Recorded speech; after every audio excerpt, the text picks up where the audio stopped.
Assalamualaikum warahmatullahi wabarakatuh. Saya dari kelompok 3 atas nama Muhammad Ilyas, NIM 170211100233. Di sini kami akan menjelaskan studi kelayakan bisnis barbershop. Membuka usaha memang menjadi impian banyak orang, sebab banyak sekali keuntungan yang bisa kita dapatkan dari situ. Selain bisa menjadi bos dari diri sendiri, jam kerja pun bisa diatur dengan secara fleksibel, juga berpotensi penghasilan yang bisa lebih besar dibandingkan bekerja sebagai karyawan. Seiring dengan perkembangan zaman, maka dunia usaha dan industri juga mengalami perkembangan yang semakin pesat, terbukti dengan banyaknya para pengusaha baik mikro maupun makro. Di sini terdapat usaha barbershop. Barbershop adalah suatu usaha kaum bisnis waralaba, di mana dalam bisnis ini yaitu bisnis dalam potong rambut atau pangkas. Saat ini orang-orang lebih mengenal dengan sebutan barbershop dengan bahasa yang lebih gaul dan kekinian. Mendirikan bisnis barbershop ini terbilang sangat mudah. Hanya diperlukan 3 item persiapan yang sangat pokok, yaitu tempat usaha yang layak, peralatan potong rambut, dan tenaga terampil di bidangnya. Meskipun terlihat gampang, tetapi kita perlu menganalisis terlebih dahulu apakah tempat, peralatan, tenaga kerja yang dipekerjakan layaknya atau bahkan sebaliknya. Terdapat beberapa aspek dalam menjalankan bisnis barbershop ini, yaitu pertama aspek hukum, aspek teknis teknologi, aspek pemasaran, aspek keuangan, aspek manajemen dan sumber daya manusia, aspek lingkungan. Yang pertama, aspek hukum. Aspek hukum berfungsi untuk menjalankan usaha atau bisnis, terutama bagi bisnis yang bergerak dalam bidang jasa, sehingga aspek hukum akan sangat membantu bisnis tersebut untuk ke depannya. Bentuk badan hukum, yaitu bentuk legalitas usaha barbershop berupa perusahaan perorangan, karena bisnis ini didirikan atas nama pemilik. Pemilik usahanya satu orang, sehingga pemilik bertanggung jawab terhadap seluruh perkembangan barbershop. Perizinan. Dalam menjalankan usaha barbershop harus memiliki izin usaha dari Dinas Perindustrian dan Jasa dan terdaftar sebagai pelaku usaha dengan mendaftarkan usahanya untuk dapat menjadi bisnis yang legal. Bukti diri dan unit. Mempunyai bukti diri mengenai kepemilikan usaha dan keterangan lain yang berhubungan dengan usaha barbershop, memiliki identitas diri dan pemilik usaha yang dikeluarkan oleh kelurahan setempat. Keabsahan dokumen. Jenis hak atas tanah berupa hak pakai, kondisi tanah, tidak melanggar rencana tata kota, tidak tanah yang akan ditempati bukanlah tanah yang tidak dapat dijual belikan. Dan saya dapat menyimpulkan analisis aspek hukum ini berdasarkan aspek hukum yang telah dilakukan, maka dapat disimpulkan proyek pendirian barbershop ini layak untuk direalisasikan jika dapat memenuhi semua aspek hukum yang dibutuhkan. Nama saya Biodul Fitria, NIM 267. Di sini saya akan menjelaskan mengenai kelayakan bisnis usaha barbershop.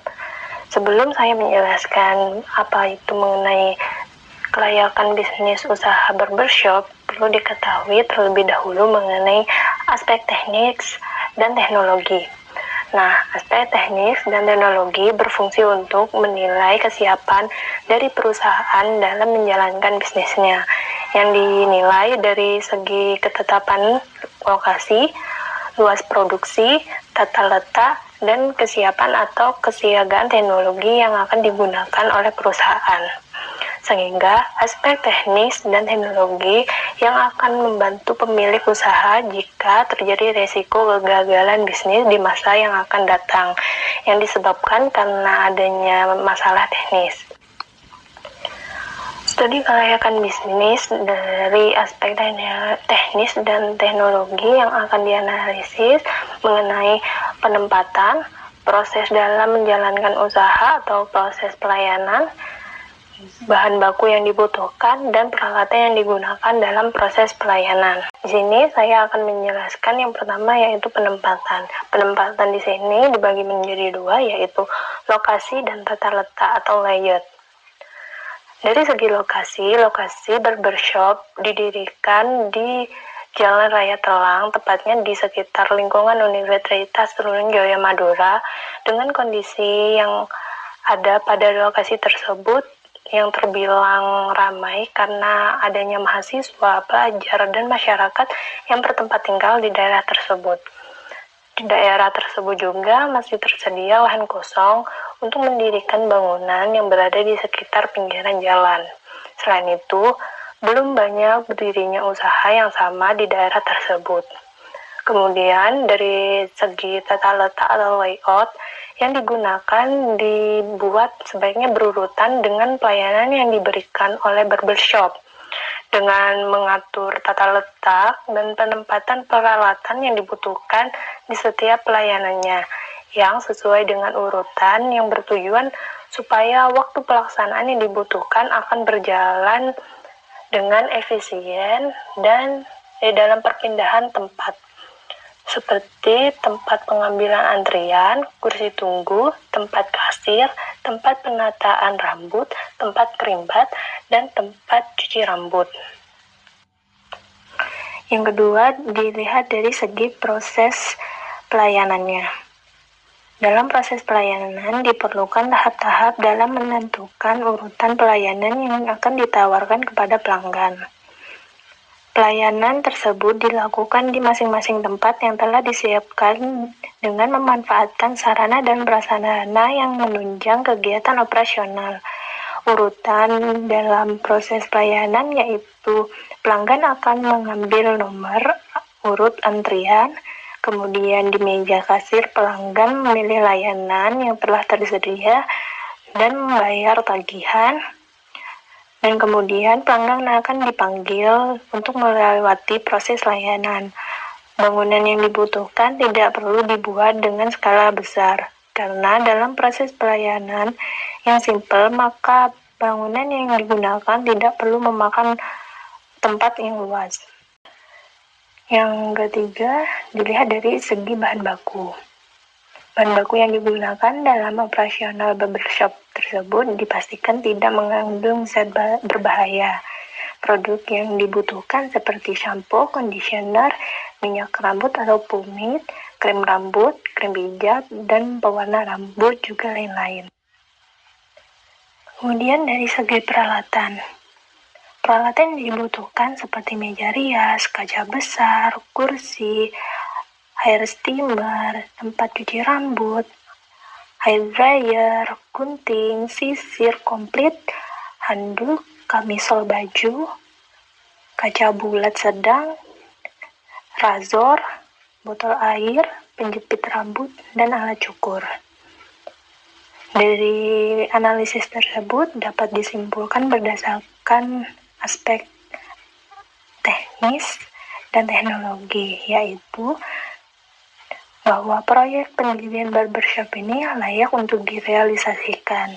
Hal tersebut didukung oleh peralatan, bahan baku, dan tempat yang dibutuhkan dapat tersedia, serta perencanaan pembangunan barbershop yang direncanakan dapat dilaksanakan dengan baik.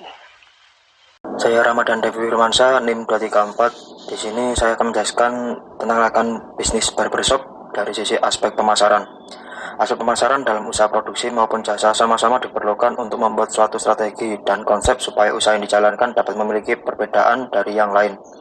Selain itu, juga mampu membuat sebuah usaha dapat bertahan di persaingan pasar, yaitu dibutuhkan promosi agar dapat menarik konsumennya. Di sini terdapat 5 komponen, yaitu yang pertama segmentasi pasar, yang kedua positioning pasar, yang ketiga perkiraan permintaan dan penawaran, yang keempat persaingan, dan yang kelima rencana pemasaran.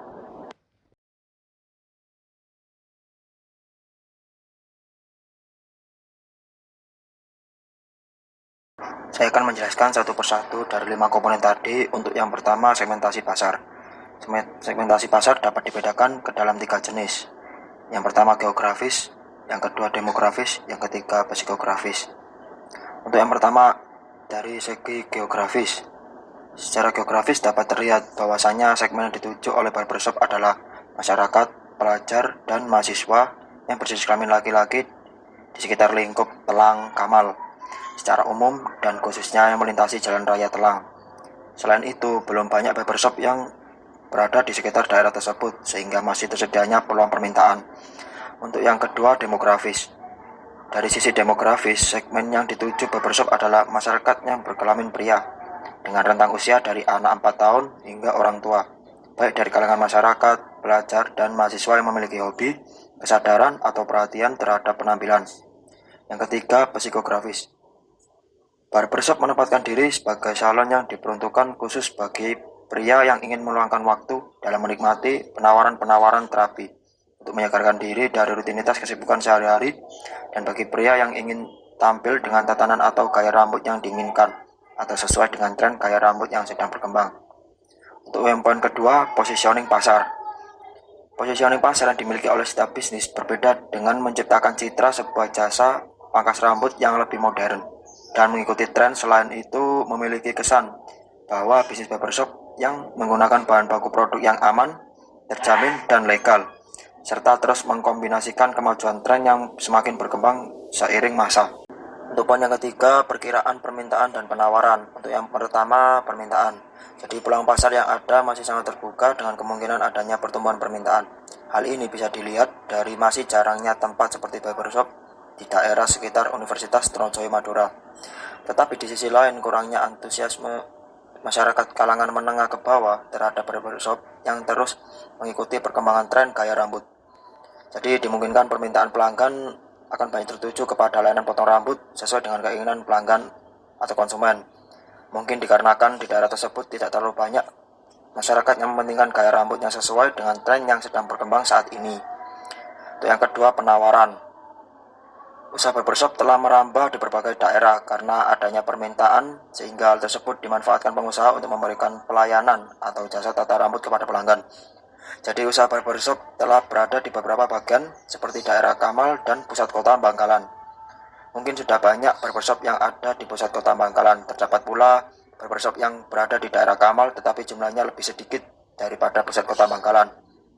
Sedangkan jumlah barbershop yang berada di sekitar Universitas Trunojoyo Madura sedikit atau terbilang jarang, sehingga terdapat peluang untuk membuka bisnis barbershop di sekitar daerah tersebut. Dan keempat, yaitu persaingan. Jadi setiap produk akan selalu memiliki pesaing, terkecuali produk yang masuk ke dalam golongan pasar monopoli.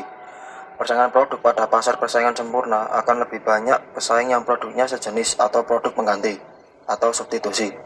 Jadi persaingan dalam usaha barbershop yang bertempat di daerah sekitar kampus akan lebih longgar dikarenakan masih minimnya barbershop di sekitar tempat tersebut. Tetapi persaingan akan terasa ketat jika memperluas daerah pasar karena pasti akan adanya banyak pesaing, seperti adanya barbershop di daerah Kamal dan pusat kota Bangkalan. Untuk poin yang kelima, yaitu rencana pemasaran.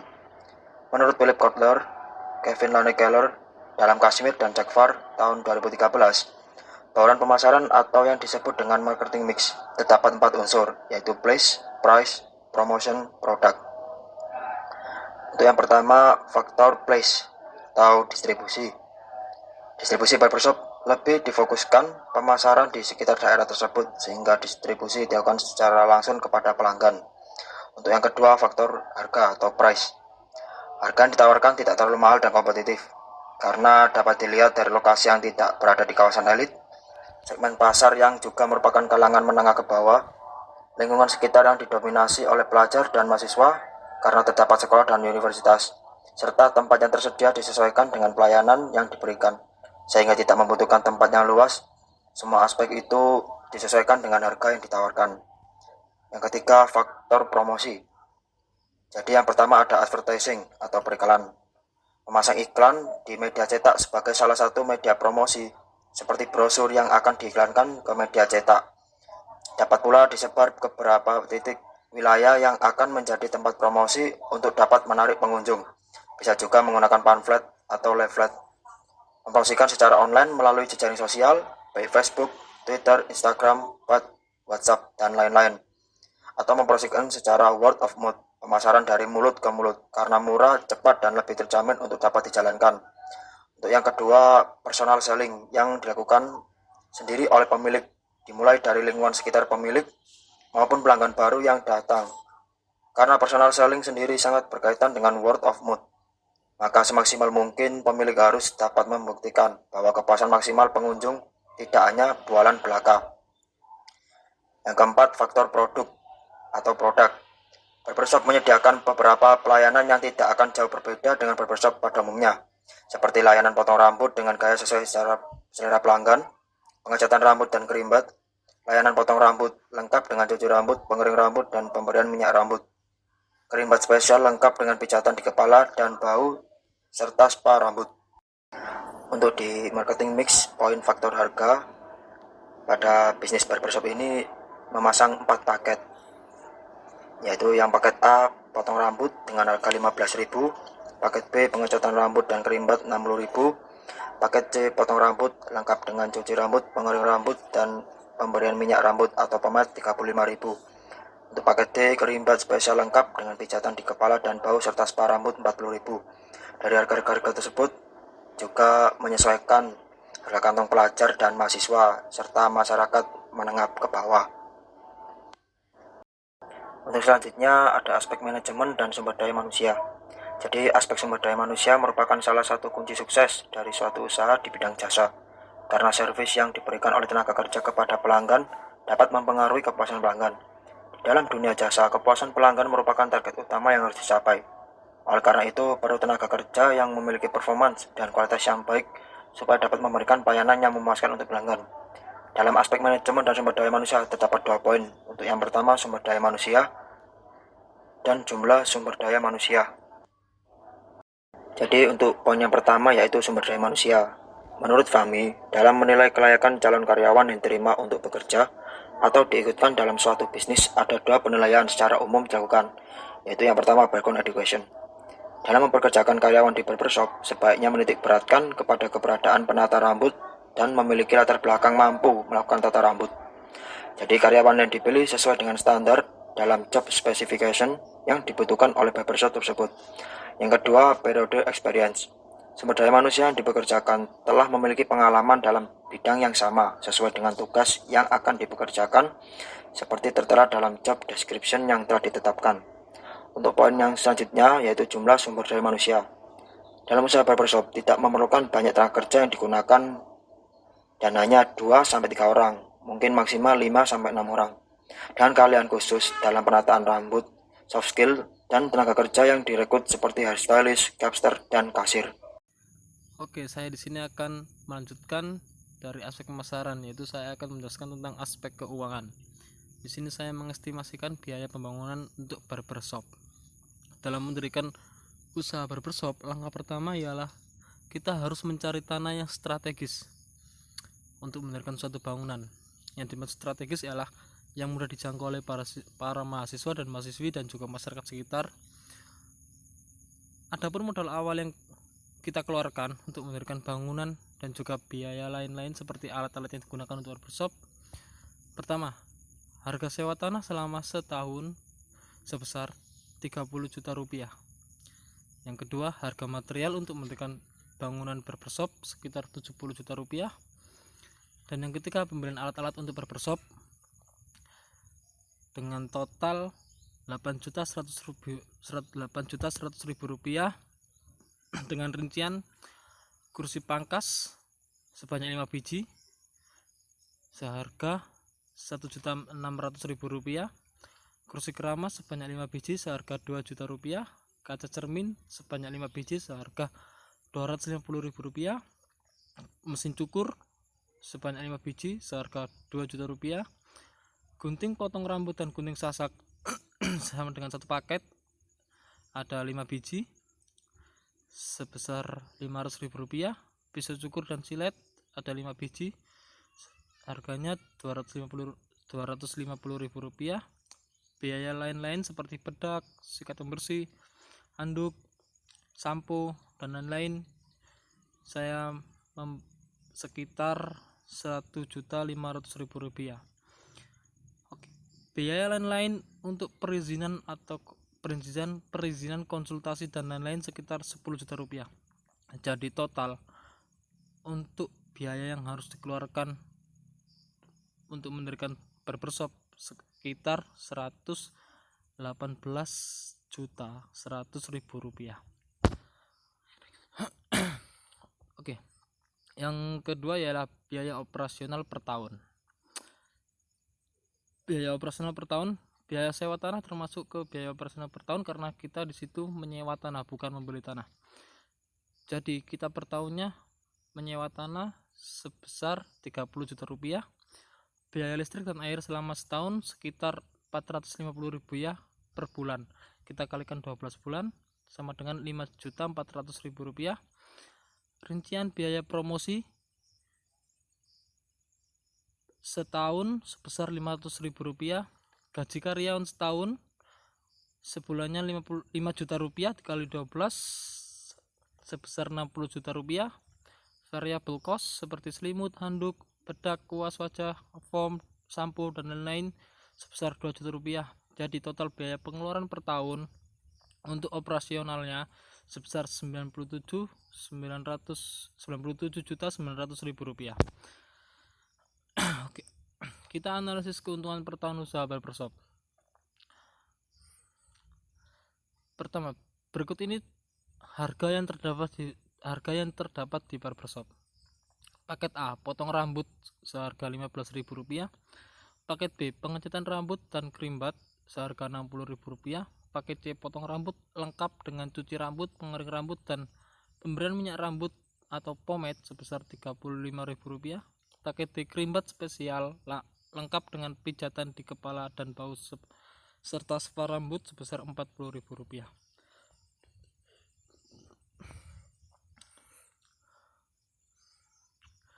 Pendapatan bruto sehari.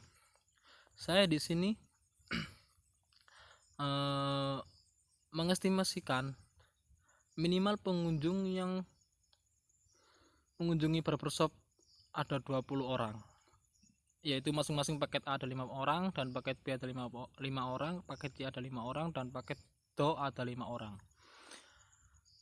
Pendapatan bruto sehari, paket A ada 5 orang, 15.000 kali 5 sama dengan 75.000. Paket B ada 5 orang, 60.000 rupiah dikali 5 orang sama dengan 300.000 rupiah.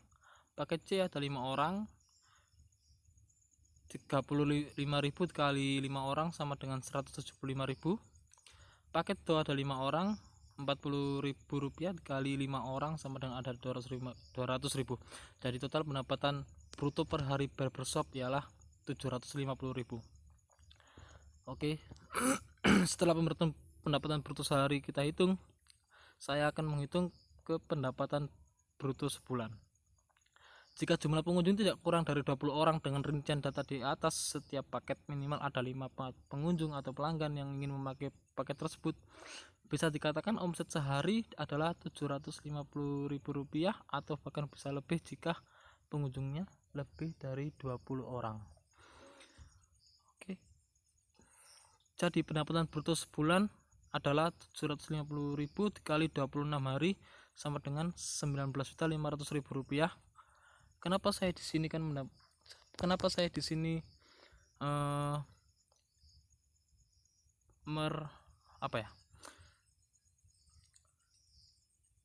menghitung 26 hari? Soalnya saya rencanakan di hari Minggu barbershop libur. Jadi ada 30 hari dikurangi 4 hari sama dengan 26 hari. Jadi total pendapatan bruto per bulan adalah 19.500.000 rupiah. Oke, setelah pendapatan bruto sebulan kita ketahui, kita akan menghitung pendapatan bruto setahun. Pendapatan bruto setahun adalah sebagai berikut: 19.500.000 rupiah dikali 12 bulan ketemu 234 juta rupiah. Jadi total pendapatan bruto per tahun adalah 234 juta rupiah. Itu untuk pendapatan bruto. Estimasi pendapatan neto per tahun. Total biaya yang harus dikeluarkan tadi di tahun pertama kita membangun, menyewa dan membeli alat-alat. Tahun pertama sebesar 118.100.000 rupiah dan total biaya pengeluaran per tahun 97.900.000 rupiah dan di total pendapatan bruto per tahun ialah 234 juta rupiah. Total pendapatan itu setahun didapatkan setelah total pendapatan bruto per tahun dikurangi total biaya pengeluaran per tahun dan juga dikurangi pajak penghasilan usaha. Yang dihitung sebagai berikut: total pendapatan bruto per tahun sebesar 234 juta rupiah dikurangi total biaya pengeluaran per tahun 97.900.000 rupiah dikurangi pajak penghasilan usaha yaitu 0,5% dikali 234 juta rupiah ketemu 1.170.000 rupiah. Jadi total pendapatan itu per tahun ialah 134.930.000 rupiah. Setelah total semuanya kita hitung untuk pendapatan bruto sehari, pendapatan bruto sebulan, pendapatan bruto setahun, dan pendapatan neto setahun, maka saya di sini menggunakan metode payback period. Jika dilihat dari perincian estimasi investasi diri dan rincian estimasi pendapatan bersih per tahun maka dapat dikatakan kembalinya modal investasi tidak sampai setahun penuh. Artinya bisa kurang dari setahun dengan perincian perhitungan sebagai berikut. Estimasi ini diperoleh dari total biaya yang harus dikeluarkan untuk pembangunan dan lain-lain dibagi dengan estimasi total pendapatan itu per tahun tadi yang sudah kita hitung. Jadi total biaya yang harus dikeluarkan sebesar 118.100.000 rupiah dibagi total pendapatan itu per tahun sebesar 134.930 rupiah ketemu 0,875. Artinya payback period kembalinya modal investasi kita itu 9 bulan atau kurang dari satu periode. Kita bulatkan ya, 8,75 tahun kita bulatkan ke 0,9 artinya 9 bulan. Oke, setelah saya menghitung ke payback period, saya akan hitung ke discounted payback period. Jika di perhitungan PP didapatkan kembalinya investasi modal kurang dari satu periode, belum tentu perhitungan DPP akan sama dengan perhitungan PP. Untuk lebih jelasnya, di bawah ini merupakan perhitungan discounted PP period. Sebagai berikut, total biaya yang harus dikeluarkan 118.100.000 rupiah. Proses 134.930 rupiah dibagi 1 plus 0,12 dikali 1 tahun ketemu 120.473.214 rupiah. Nama saya Ragil Kurnia Edwin, NIM 261. Di sini saya akan menjelaskan tentang aspek lingkungan. Aspek lingkungan tetap diperlukan dalam menganalisis usaha berbentuk jasa meskipun lebih besar adanya kemungkinan dampak pencemaran yang diakibatkan oleh usaha produksi. Dalam aspek lingkungan yang dapat mengetahui dampak adanya perusahaan terhadap lingkungan sekitar. Faktor yang diperhatikan dalam aspek lingkungan seperti dampak sosial, dampak ekonomi, lapangan pekerjaan, dan dampak terhadap lingkungan. Ya, di sini dampak sosial ya pertama ya. Dampak sosial adalah memudahkan akses masyarakat sekitar yang ingin merasakan pelayanan yang disediakan oleh barbershop, serta memberikan opsi kepada pelanggan dan menentukan pilihan yang diminati. 2. Dampak ekonomi. Dengan mendirikan usaha barbershop, maka akan membantu untuk meningkatkan perekonomian pekerja yang bekerja di barbershop. Selain itu juga akan menambah pajak penghasilan negara. 3. Lapangan pekerjaan. Dengan membuka usaha barbershop, tidak banyak memberikan kontribusi dalam penyedia pekerjaan karena dalam usaha tersebut tidak membutuhkan banyak tenaga kerja. Yang keempat, dampak terhadap lingkungan. Dalam usaha barbershop tersebut terdapat limbah yang dihasilkan dari proses produksinya. Limbah dalam proses produksi seperti botol dan kemasan plastik, produk yang digunakan, air pembuangan saat kerimbat dan rambut pelanggan yang dipotong. Dalam mengatasi limbah botol dan kemasan yang digunakan, pemilik dapat mengumpulkan untuk diproses daur ulang. Hal tersebut dilakukan karena sampah plastik akan susah terurai.